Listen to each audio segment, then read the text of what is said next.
Hi everyone, मेरा नाम गौरव है और आज मैं आपको क्लास 9th की केमिस्ट्री का पहला चैप्टर और आपके एनसीईआरटी बुक के अकॉर्डिंग जो आपका 5वां चैप्टर है exploring mixtures and their separations, ये पढ़ाने जा रहा हूँ, है ना। ये जो चैप्टर है हमारा exploring mixtures and their separations, ये चैप्टर हमारे पिछले वाले बुक में भी था, पर उसमें ये जो टॉपिक है, जो मतलब आप चैप्टर की बात करें जैसे मिक्सचर्स और सेपरेशंस की, तो ये दो टॉपिक है जिसको हमें पढ़ना है। पहले चैप्टर का नाम ही समझ लेते हैं, एक्सप्लोरिंग मिक्सचर्स। तो एक तो हमको समझना है कि भाई मिक्सचर्स क्या होते हैं, हम मिक्सचर्स को एक्सप्लोर करेंगे कि व्हाट आर मिक्सचर्स, मिक्सचर्स होते क्या है, हम किस चीज़ को मिक्सचर कह सकते हैं, ठीक है। जो चीज़ मिक्सचर नहीं होते हैं हम उन्हें क्या कह सकते हैं। सवाल ये भी आता है कि भाई अगर मान लो कोई चीज़ मिक्सचर नहीं है तो क्या है, या मिक्सचर किस चीज़ का टाइप है। तो एक तो हम मिक्सचर या मिक्सचर के इतिहास के बारे में पढ़ेंगे कि भाई मिक्सचर क्या है, कैसे है। फिर हम बात करेंगे कि अगर मिक्सचर है, नाम से समझ में आ रहा है कि मिक्सचर मतलब दो चीज़ों को मिलाया गया है, तो अगर कोई मिक्सचर है तो हम उसको सेपरेट कैसे कर सकते हैं, हम उसके सेपरेशंस को कैसे समझेंगे। पर ये समझने से पहले मैं आपको ये बता देना चाहता हूँ कि ये चैप्टर हमारे पिछले भी क्लास 9th के बुक में था, पर उसमें ये दो जो टॉपिक है ना, ये पूरे चैप्टर का एक पार्ट था। चैप्टर का नाम था is matter are not pure. अभी भी मैं आपको ये दो टॉपिक्स तो समझाऊंगा ही समझाऊंगा, पर हमें थोड़ा सा पीछे का कॉन्टेक्स्ट भी समझना पड़ेगा। चीज़ों को, कॉन्सेप्ट्स को अच्छे से समझने के लिए थोड़ा सा हमें पीछे का कॉन्सेप्ट भी समझना पड़ेगा। तो हम बात यहाँ से नहीं शुरू करेंगे, हम बात शुरू करेंगे बच्चों मैटर से, कि मैटर क्या होता है, व्हाट इज मैटर। क्योंकि जब आप मैटर समझोगे तब कहीं ना कहीं जाके आपको मिक्सचर्स तक आपको समझ में आएगा। रीज़न क्या होता है मैं आपको बताता हूँ। देखो, सबसे पहले हम बात करेंगे कि भाई मैटर क्या होता है, फिर हम बात करेंगे कि मैटर कितने टाइप का होता है।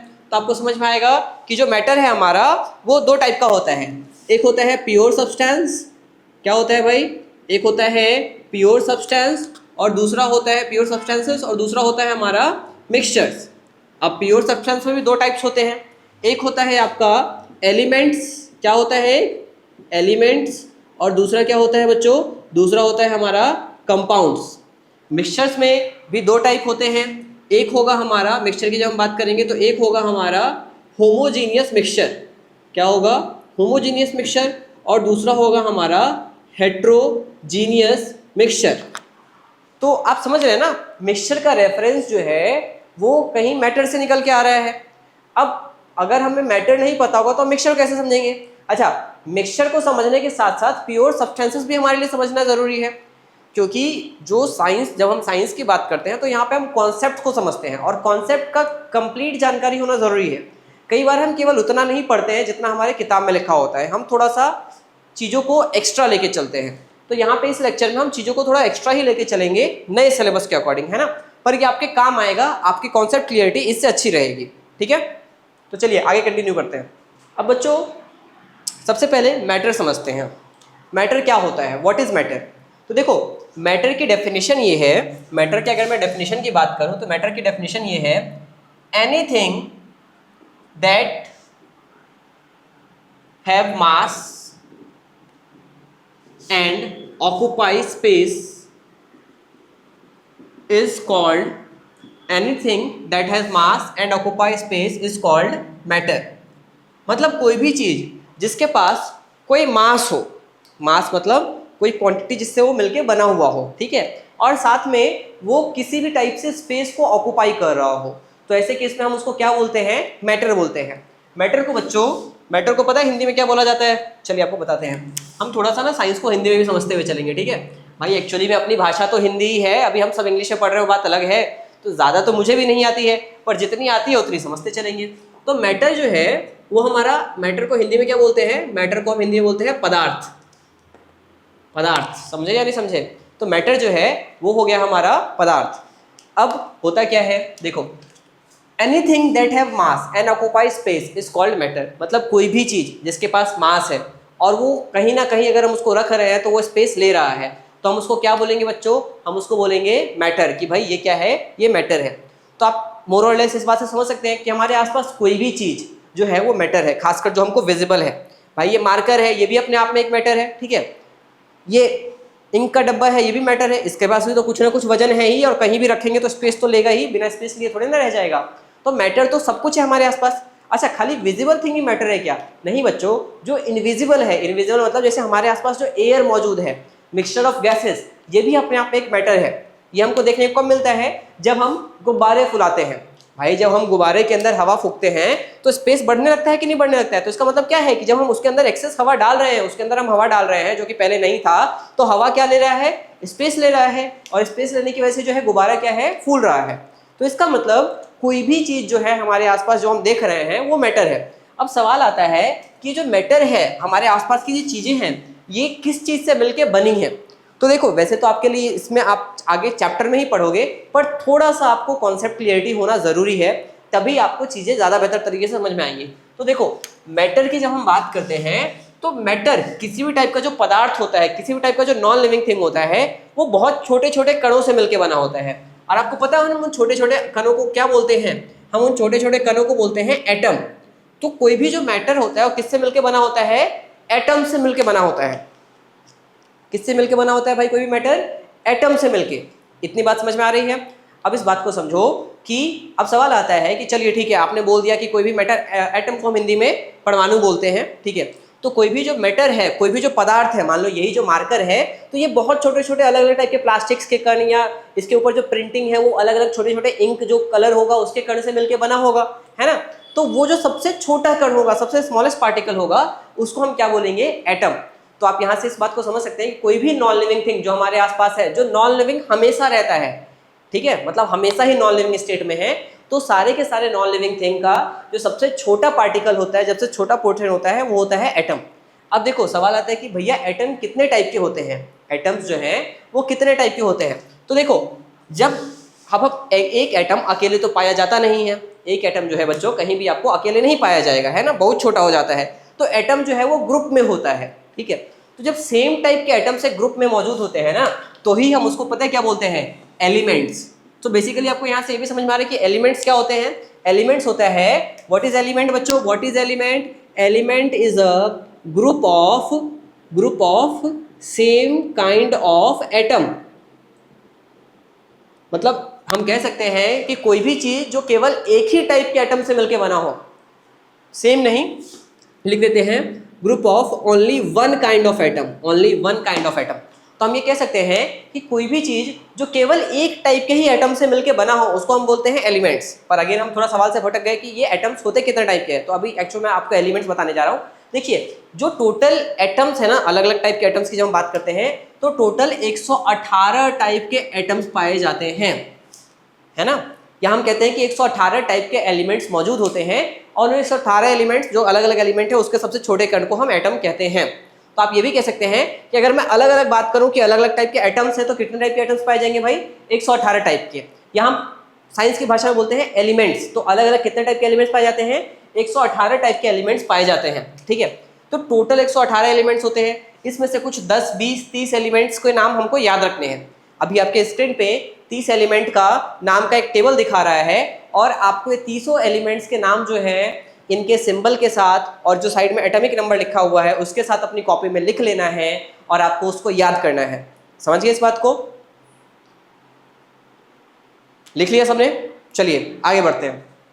तो देखिए ये जो 118 टाइप के एलिमेंट्स मौजूद होते हैं, इन्हीं एलिमेंट्स में से 2 एलिमेंट, 3 एलिमेंट, 4 एलिमेंट आपस में जुड़ के कोई भी नया पदार्थ या किसी भी प्रकार का पदार्थ बनाते हैं। जैसे हम एग्जांपल लेते हैं पानी का, H2O। पानी जब आप पीते हो तो पानी का हम केमिकल फॉर्मूला आपने सीखा हो ना, कभी बचपन में सुना होगा, H2O हम लिखते हैं ना, H2O वाटर। वाटर का क्या हम साइंस में केमिकल फॉर्मूला क्या लिखते हैं? H2O। तो H2O का मतलब क्या है? H2O का मतलब है कि वाटर 2 चीजों से मिलकर बना हुआ है, एक तो हमारा हाइड्रोजन और एक तो हमारा ऑक्सीजन। अब ये हाइड्रोजन और ऑक्सीजन ये 2 अलग अलग टाइप के क्या हुए? एलिमेंट्स हुए। जब ये 2 एलिमेंट्स आपस में कंबाइन हुए, जब हाइड्रोजन के 2 एटम और ऑक्सीजन का एक एटम आपस में आके कंबाइन हुआ, तो हमको क्या मिला भाई? हमको मिला पानी, जिसको हम पी के गर्मी में अपनी प्यास बुझाते हैं। हाँ, ठंडी में बुझाते हैं भाई, पानी तो हमारे लिए हमेशा ही जरूरी है, ठीक है। समझ गए इस बात को? तो आपको मोर और लेस समझ में आया होगा कि सबसे पहले हमने समझा कि मैटर क्या होता है। तो matter anything that have mass and occupy space is called matter. अब कोई भी मैटर, कोई भी पदार्थ जो है वो सबसे बहुत छोटे छोटे कणों से मिलकर बना होता है, तो उन कणों को हम क्या बोलते हैं? एटम, है ना। कितने टाइप के एटम्स पाए जाते हैं, तो हम कह सकते हैं कि 118 टाइप के एटम्स पाए जाते हैं। पर क्योंकि एटम अकेले नहीं होते हैं, हमेशा एटम एक ग्रुप में मौजूद होते हैं, तो हम एटम नहीं, हम बोलते हैं कि 118 टाइप के एलिमेंट्स पाए जाते हैं। ठीक है, अब हमने एक एग्जांपल समझा कि कैसे कोई चीज जो है वो एलिमेंट्स, अलग अलग टाइप के एलिमेंट्स से मिलकर बना हुआ है। उसके लिए हमने एक वाटर का एक कॉमन एग्जांपल ले लिया। समझ में आई बात या नहीं आई? इतनी तक बात समझ में आ गई? आप एलिमेंट्स के बारे में और भी पढ़ोगे, थॉरोली पढ़ोगे। पता है कब पढ़ोगे? क्लास 10th में, और क्लास 10th में नहीं तो 11th 12th में तो जरूर पढ़ोगे, पीरियोडिक क्लासिफिकेशन ऑफ एलिमेंट्स में। फिलहाल के लिए मैं आपको एक चार्ट दिखाता हूँ। ठीक है, आप एक काम करिएगा, उस चार्ट का स्क्रीनशॉट ले लीजिएगा, या आप गूगल भी कर सकते हैं, आपके पास तो मतलब फोन ही से आप वीडियो देख ही रहे होंगे। ठीक है, तो आपको 118 टाइप के एलिमेंट्स वहाँ पे देखने को मिलेंगे। मैं दिखाता हूँ आपको एक चार्ट, वेट। तो मैं आपको बता रहा था एलिमेंट्स के बारे में कि 118 एलिमेंट्स होते हैं। देखिए ये जो आप देख रहे हैं ना, आपको वीडियो में क्लियर दिख रहा होगा, बाकी अभी स्क्रीन पे भी हम इसका एक इमेज अटैच कर देंगे। तो ये आपके टोटल 118 एलिमेंट्स हैं। ठीक है, इनको एक प्रॉपर अरेंजमेंट किया जाता है, और इस अरेंजमेंट को हम बोलते हैं पीरियोडिक टेबल। क्या है भाई? ये पीरियोडिक टेबल है। इस पीरियोडिक टेबल में 7 पीरियड्स होते हैं और 18 ग्रुप्स होते हैं। जैसे जैसे हम अभी 9th या 10th का साइंस पढ़ेंगे, आप लोग जब पढ़ेंगे तो आपको ये ऑटोमेटिकली समझ में आने लगेगा कि इन ग्रुप्स में क्या चीज़ें कैसे रहती हैं, मेटल्स क्या हैं, नॉन मेटल्स क्या हैं, ठीक है, और मेटेलॉइड्स क्या हैं, नोबल एलिमेंट्स क्या हैं। तो सारी बातें जो हैं आपको धीरे धीरे समझ में आने लगेंगी। और टोटल आप देख सकते हैं कि इस तरीके से 118 एलिमेंट्स को अरेंज करके रखा जाता है। और ये हमारा क्या है भाई, हम क्या बोलते हैं 118 एलिमेंट्स के प्रॉपर अरेंजमेंट को? Periodic table. कितने ग्रुप्स होते हैं पीरियोडिक टेबल में? 18। और कितने पीरियड्स होते हैं? 7। ठीक है, तो ये हो गया। अब हम आगे थोड़ा बढ़ते हैं। ठीक है, तो आई होप सो यहाँ पे आपको समझ में आ गया होगा बच्चों, मैटर क्या होता है। कोई भी सब्सटेंस, कोई भी नॉन लिविंग सिस्टम हमारे आसपास मैटर है, मैटर समझ में आ गया होगा। ठीक है, मैटर किससे मिलके बना है? एटम समझ में आ गया होगा। फिर एटम्स, जब एक सेम टाइप के एटम्स आपस में कंबाइन हो जाते हैं तो हम एलिमेंट्स बोलते हैं। तो एलिमेंट समझ में आ गया होगा, group of only one kind of atoms. ठीक है, और एक हमने एलिमेंट, फिर हमने एक देख भी लिया कि कैसे अलग अलग टाइप के एटम आपस में जुड़ के कोई सब्सटेंस बनाते हैं जो हमारे आसपास पाए जाते हैं। ठीक है, अब ये जो आप देख रहे हो ना, ये जो H2O है, अब यहाँ तो 2 टाइप के एलिमेंट्स आपस में जुड़े हुए हैं, 2 अलग अलग टाइप के एलिमेंट्स के एटम्स आपस में जुड़े हुए हैं। हाइड्रोजन एलिमेंट का भी एटम जुड़ा है, ऑक्सीजन एलिमेंट का भी एटम जुड़ा है। तो ये H2O क्या होगा? ये H2O हमारे केमिस्ट्री के भाषा में क्या होगा? ये होगा हमारा कंपाउंड। ये एक कंपाउंड होगा। तो चलिए अब हम आपको बताते हैं कि कंपाउंड होता क्या है। What is the definition of compound? ठीक है बच्चों, compound is when 2 or more different kind of atoms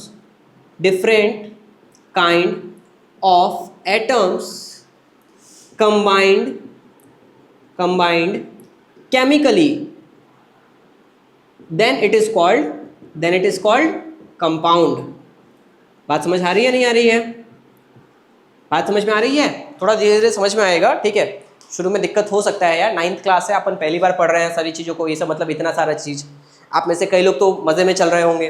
तो देखिए, कंपाउंड क्या होता है, एलिमेंट क्या होता है, जहां पे केवल एक टाइप के एटम्स पाए जाते हैं। Anything that is made up of only one kind of atom is called element. ठीक है, अब सवाल आता है कि कंपाउंड क्या होता है।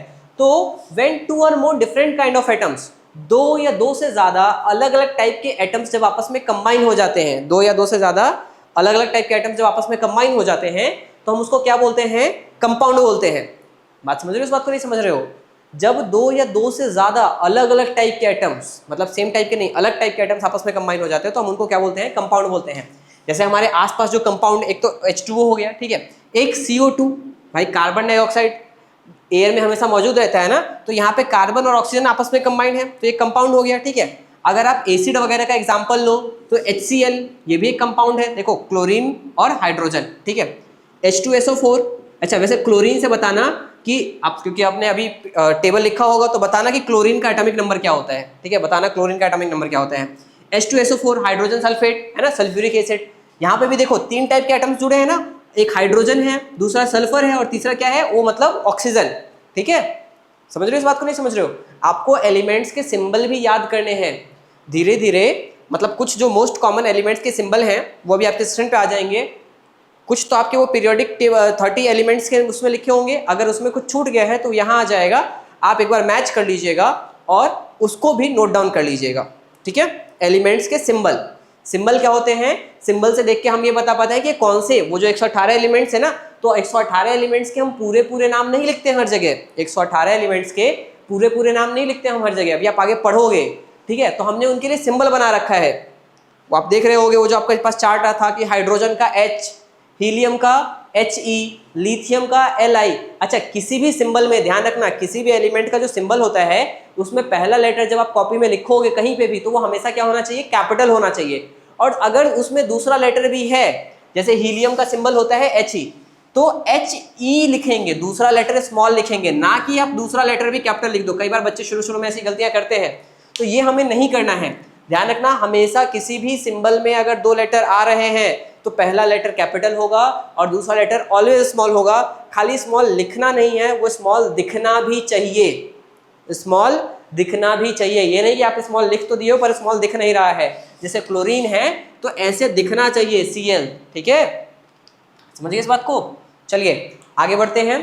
तो कंपाउंड क्या होता है, जैसे जब दो या दो से ज्यादा टाइप के एटम आपस में कंबाइन हो जाते हैं। जैसे यहाँ पे कार्बन और ऑक्सीजन के एटम कंबाइन है, C मतलब कार्बन, O मतलब ऑक्सीजन, यहाँ पे H मतलब हाइड्रोजन और Cl मतलब क्लोरीन, तो हाइड्रोजन और क्लोरीन के एटम आपस में कंबाइन है। यहाँ पे 3 टाइप के एटम्स कंबाइन है, हाइड्रोजन, सल्फर और ऑक्सीजन। तो ये भी हमारा क्या हो गया, ये भी हमारा एक टाइप का क्या हो गया बच्चों, ये भी हमारा एक टाइप का कंपाउंड हो गया। समझ रहे हो इस बात को या नहीं समझ रहे हो, बात समझ में आ रही है। तो एलिमेंट्स क्लियर हो गया होगा सभी को, कंपाउंड्स क्लियर हो गया होगा, ठीक है। अब देखो एलिमेंट्स और कंपाउंड्स, यहाँ पे चीजें केमिकली, मतलब एलिमेंट्स जो है यहाँ पे भी जो एक से ज्यादा टाइप के एटम्स आपस में जुड़े होते हैं तो केमिकली जुड़े होते हैं, ठीक है। अब आते हैं हम मिक्सचर्स पे, ठीक है। मतलब आपको समझ आ रहा है ना भाई, मैटर 2 टाइप का होता है, प्योर सब्सटेंस और दूसरा मिक्सचर्स। मिक्सचर्स को हम कई बार क्या बोलते हैं, मिक्सचर्स को कई बार हम इम्प्योर सब्सटेंस भी बोलते हैं। क्या बोलते हैं भाई, इम्प्योर सब्सटेंस। भाई अगर ये प्योर सब्सटेंस की कैटेगरी में नहीं आया तो इम्प्योर सब्सटेंस है, ठीक है। तो मिक्सचर इम्प्योर सब्सटेंस भी बोला जाता है मिक्सचर को। तो मैटर के 2 टाइप हुए, pure substance, impure substance. Impure substance मतलब मिक्सचर्स, जो कि हमको इस चैप्टर में पढ़ना है, जिसके बारे में प्योर सब्सटेंस की कहानी आपको समझ में आ गई होगी, आपको एटम वगैरह समझ में आ गया होगा। अब हम आते हैं मिक्सचर क्या होता है। तो देखो मिक्सचर जो है वो हम किसी चीज को तब बोलते हैं जब 2 या 2 से ज्यादा अलग अलग टाइप के एलिमेंट्स या कंपाउंड आपस में कंबाइन हो जाएं, पर वो कॉम्बिनेशन जो है वो कैसा होना चाहिए, फिजिकल होना चाहिए, मतलब वो फिजिकली कंबाइन हुए हो। फिजिकली कंबाइन होने का मतलब ये होता है बच्चों कि हम उसे आसानी से सेपरेट कर सके, हम उसे आसानी से सेपरेट कर सके, तो हम बोलते हैं कि फिजिकली कंबाइन होना। समझ रहे हो इस बात को नहीं समझ रहे हो। 2 टाइप का कॉम्बिनेशन, एक होता है केमिकल कॉम्बिनेशन। अगर कोई चीज केमिकली कंबाइंड है, मान लो इन 2 मार्कर को मैं इसको पिघला के यहाँ जोड़ दूं, तो मैं इसको आसानी से सेपरेट नहीं कर पाऊंगा। पर अगर इस मार्कर को मैं यहाँ पे एक धागे से बांध दूं या टेप से बांध दूं तो एक कट लगा के सेपरेट कर दूंगा। तो जो अगर मैं इसको यहाँ पे गर्म करके पिघला के जोड़ दूं तो वो एक केमिकल कॉम्बिनेशन हो गया, वहां पे हमें सेपरेशन करने के लिए बहुत मेहनत करना पड़ेगा। पर अगर खाली टेप से मैं इसको बांध दिया हूं तो हमारा किस टाइप का कॉम्बिनेशन हुआ, फिजिकल कॉम्बिनेशन हुआ, ठीक है। तो जब कोई चीज फिजिकली कंबाइन हो जाता है, 2 या 2 से ज्यादा टाइप का एलिमेंट या फिर 2 या 2 से ज्यादा टाइप का कंपाउंड जब फिजिकली कंबाइन होता है तो क्या कहलाता है, वो मिक्सचर कहलाता है। क्या कहलाता है, मिक्सचर। समझ रहे हो इस बात को, बात समझ में आई। डेफिनेशन लिख लेना, मैं यहाँ पे नहीं लिख रहा हूं। When 2 or more different types of elements or compounds combine physically then it is called mixtures. समझ गए ना मिक्सचर क्या होता है। अभी इसकी डेफिनेशन आपको एनसीईआरटी में नहीं मिलेगी, नोट्स में मिल जाएगी, ठीक है। नोट्स, अच्छा नोट्स जो हैं वो अभी आपको डिस्क्रिप्शन पे नहीं मिलेंगे, उसके लिए हम यहाँ पे टेलीग्राम चैनल का लिंक दे देंगे, आप उसको ज्वाइन कर लीजिएगा। उसमें आपको सभी चैप्टर के नोट्स जो हैं वो धीरे धीरे अपलोड करके दे दिए जाएंगे। तो अगर चैप्टर के नोट्स चाहिए तो टेलीग्राम चैनल का लिंक है, ठीक है। बाकी इस चैप्टर का PDF जो है वो आपको डिस्क्रिप्शन में मिल जाएगा। इंस्टाग्राम पे अगर आप इंस्टाग्राम पे अगर आप चाहें तो हमें मैसेज कर सकते हैं, वहाँ पे हम आपको PDF का लिंक भेज देंगे, ठीक है। PDF का लिंक आपको डिस्क्रिप्शन में मिल जाएगा। समझ में आई बात। बाकी टेलीग्राम चैनल आपका नोट्स के लिए रहेगा, ठीक है, नोट्स के लिए। और जब हम एक्स्ट्रा क्वेश्चन प्रोवाइड करेंगे तो उसके लिए भी आपका टेलीग्राम चैनल रहेगा, तो आप उसको ज्वाइन कर लीजिएगा। लेकिन इस सब के लिए फ़ोन ज़्यादा नहीं चलाना है भाई, फ़ोन खाली उतना ही चलाना है जितना पढ़ाई के काम का है, और वो भी कम से कम ट्राई करो कि तुम प्रिंट ले लो या कुछ और कर लो। फ़ोन पे स्क्रीन पे ज़्यादा टाइम मत बिताना, ठीक है। वीडियो लेक्चर समझने के अलावा फ़ोन ज़्यादा देखना ही मत, नहीं तो फ़ोन तुम्हारे दिमाग का सत्यानाश कर देगा। इस बात को समझो।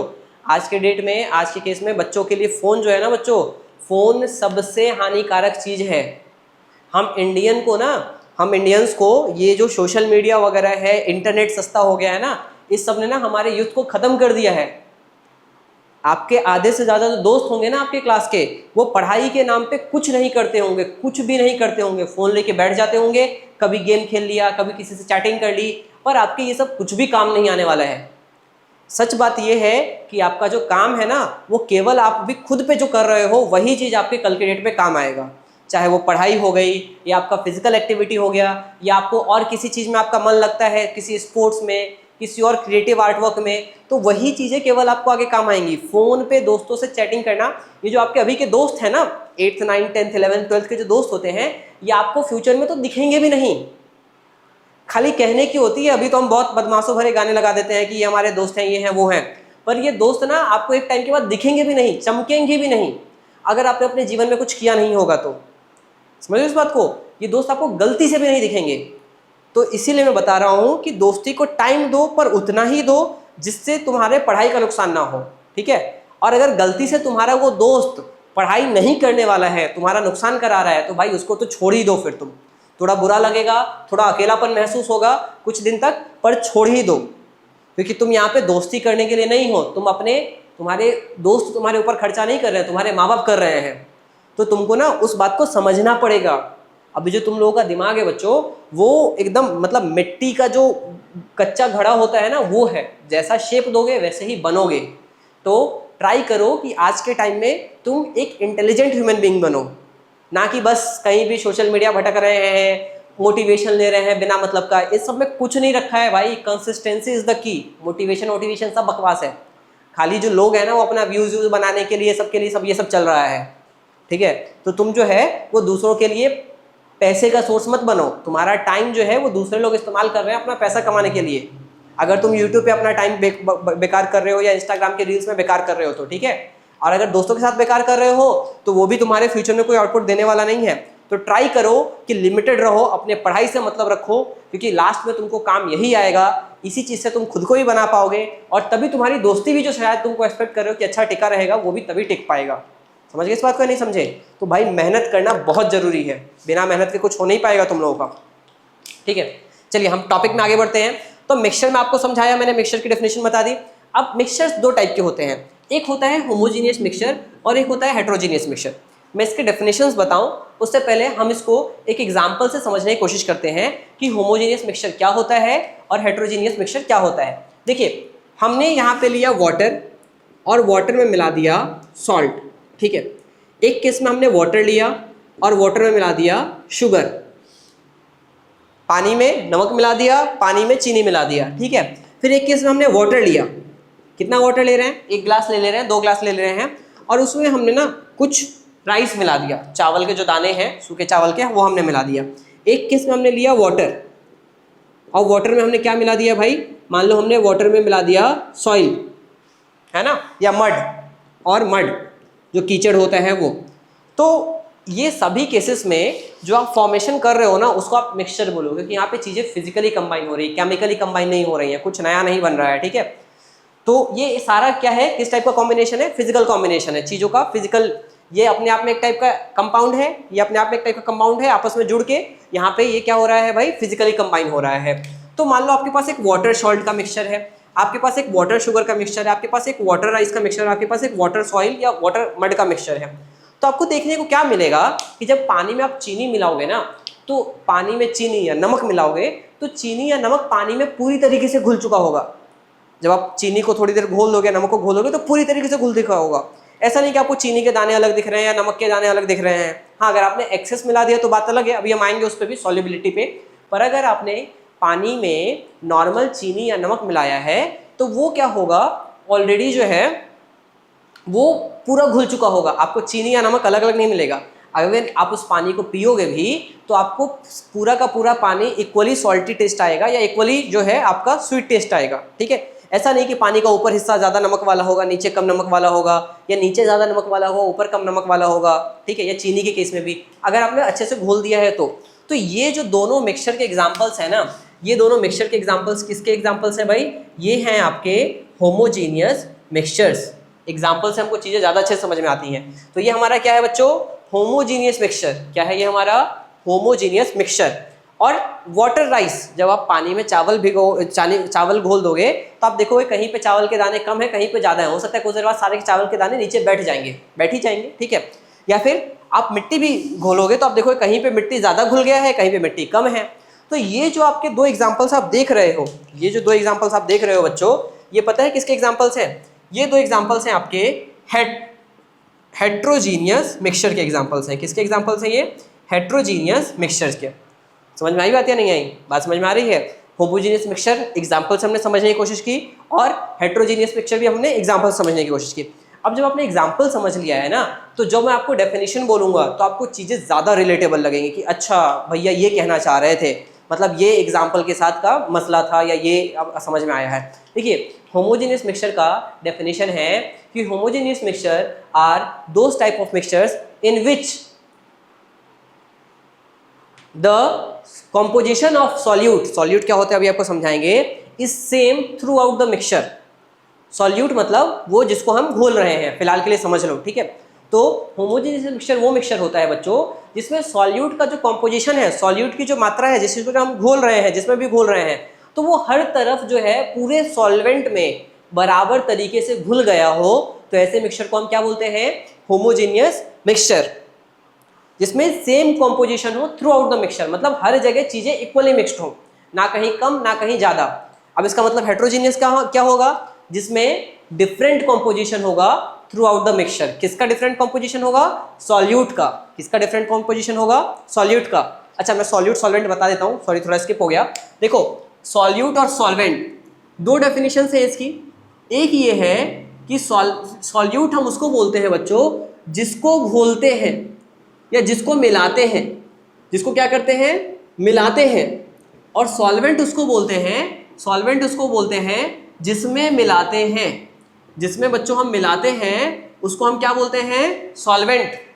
जिसमें मिलाते हैं, मान लो हमने लिया ना भाई चीनी और पानी लिया ना, तो हमने क्या किया? पानी में चीनी मिलाया, है ना। तो चीनी को मिला रहे हैं, तो चीनी हमारा क्या हुआ? शुगर हमारा क्या हुआ? सॉल्यूट। शुगर क्या हुआ हमारा? सॉल्यूट। वाटर क्या हुआ हमारा? सॉल्वेंट। ऐसे ही यहाँ पे सॉल्ट क्या हुआ हमारा? सॉल्यूट। वाटर क्या हुआ हमारा? सॉल्वेंट। राइस क्या हुआ हमारा? Solute. Again water, solvent. Soil, solute. Water, solvent. दूसरा हम ये भी बोलते हैं, देखो हमेशा सॉल्यूट की मात्रा कम ही होती है, तो जो कम है, जब हम बना रहे हैं, हम कोई चीज़ को मिला रहे हैं, कोई मिक्सचर बना रहे हैं, तो जो कम है वो सॉल्यूट है और जो ज़्यादा है वो सॉल्वेंट है। क्या है? जो कम है, जिसकी मात्रा कम है वो सॉल्यूट है, और जिसकी मात्रा ज़्यादा है वो सॉल्वेंट है। जब हम सॉल्यूट और सॉल्वेंट को आपस में मिला देते हैं तो जो बनता है उसको हम क्या बोलते हैं? सॉल्यूशन। क्या बोलते हैं बच्चों जब सॉल्यूट और सॉल्वेंट आपस में मिल जाता है? तो सॉल्यूशन, है ना। समझ में आई बात या नहीं आई? बात समझ में आ रही है? तो अब ये जो सॉल्यूशन होता है ये दो टाइप का हो सकता है, होमोजीनियस सॉल्यूशन हो सकता है या हेट्रोजीनियस सॉल्यूशन हो सकता है। वही बात, होमोजीनियस मिक्सचर या हेट्रोजीनियस मिक्सचर। भाई मिक्सचर का मतलब है कि कोई चीज़ जब फिजिकली कंबाइन हो रहा है, ठीक है। तो होमोजीनियस मिक्सचर बोले या होमोजीनियस सॉल्यूशन बोले कोई प्रॉब्लम नहीं है फिलहाल के लिए, या हेट्रोजीनियस मिक्सचर बोले या हेट्रोजीनियस सॉल्यूशन बोले कोई प्रॉब्लम नहीं है फिलहाल के लिए। समझ गए इस बात को? अभी फिलहाल कोई दिक्कत नहीं है, हम इसको इजी लैंग्वेज में समझने की कोशिश कर रहे हैं ताकि चीज़ों को तुम लोगों को अच्छे से क्लियर हो। मान लो कहीं पे मैं थोड़ा तेज बोल गया हूँगा ना, तो वीडियो को थोड़ा सा स्लो चला लेना या दोबारा से देख लेना, तो चीज़ें बेहतर समझ में आएंगी, है ना। अभी थोड़ा फास्ट मैं बोल रहा हूँ कहीं पे, तो थोड़ा सा वीडियो को स्लो कर लेना अपने हिसाब से, स्पीड को, अगर फास्ट लग रहा होगा तो, ठीक है। तो सॉल्यूट और सॉल्वेंट समझ में आया क्या होता है? सॉल्यूट जिसको मिलाते हैं, सॉल्वेंट जिसमें मिलाते हैं, या सॉल्यूट जो कम है, सॉल्वेंट जो ज़्यादा है। सॉल्यूट सॉल्वेंट को मिलाते हैं तो बनता है सॉल्यूशन। सॉल्यूशन दो टाइप का हो सकता है, होमोजीनियस हो सकता है, हेट्रोजीनियस हो सकता है। होमोजीनियस जिसमें सॉल्यूट का सेम कॉम्पोजिशन हो थ्रू आउट द मिक्सचर, मतलब पूरे मिक्सचर में, पूरे सॉल्यूशन में सॉल्यूट हर जगह बराबर मिला हुआ हो। और हेट्रोजीनियस में क्या होता है? जिसमें कहीं पे सॉल्यूट कम हो, कहीं पे सॉल्यूट ज़्यादा हो। तो होमोजीनियस और हेट्रोजीनियस मिक्सचर क्लियर है सभी लोगों को? यहाँ तक तो समझ में आ गया होगा ना, ठीक है। यहाँ तक ना हमको नोट कर लेना है, ये फ्लो चार्ट, ये चीज़ें जैसे जैसे समझ रहे हो ना, पहले एक बार समझ लो ऐसा। अच्छा एक चीज़ और, जब वीडियो प्ले कर रहे हो तब कुछ मत लिखना, पहले सारी चीज़ें समझ लो, फिर वीडियो को पॉज करो हर 10 मिनट के बाद और लिखो कि तुमको क्या क्या समझ में आया। चलते चलते मत लिखना, नहीं तो डबल ट्रिपल टाइम करना पड़ेगा, फिर तुमको लगेगा अरे ये तो मैंने सुना ही नहीं था, ये तो समझ में नहीं आया था। तो पहले 5 मिनट का वीडियो देख लो, 7 मिनट का वीडियो देख लो, फिर उसको लिखो, फिर अगले 7 मिनट का देखो, फिर उसको लिखो।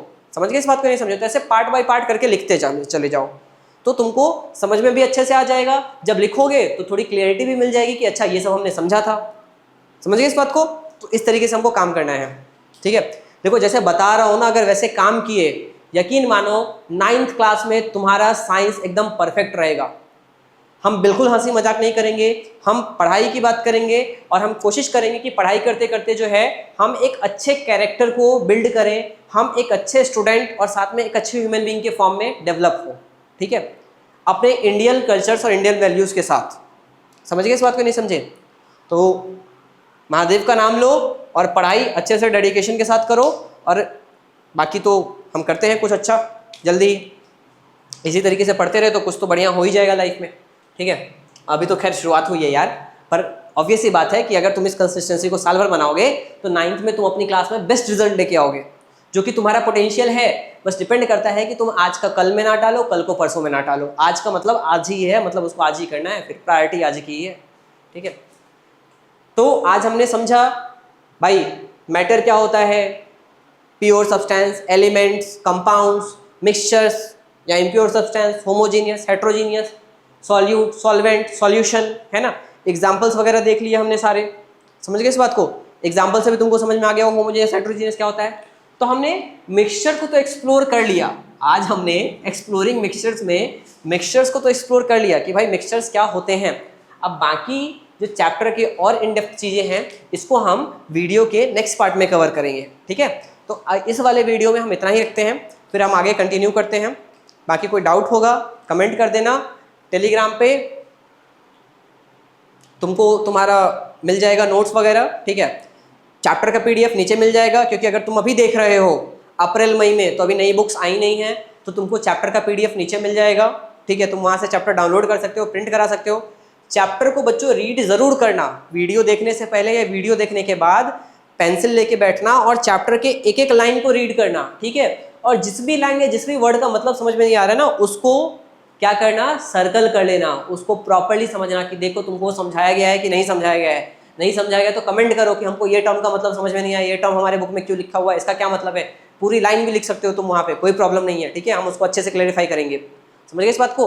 पर खाली वीडियो देख के तुमको समझ में नहीं आएगा, तुमको चैप्टर भी रीड करना पड़ेगा ताकि तुम्हारा कॉन्सेप्ट क्लियरिटी अच्छे से आए। तुमको नोट्स भी बनाने पड़ेंगे, तुमको याद भी करना पड़ेगा, और उसके बाद हम क्वेश्चंस की प्रैक्टिस तो करेंगे ही करेंगे। आई होप सो इतना सबको क्लियर होगा। इस वीडियो के लिए इतना ही रखते हैं, ठीक है। बाकी की जो बात है अगली बात जो है हम सेकंड पार्ट में करेंगे।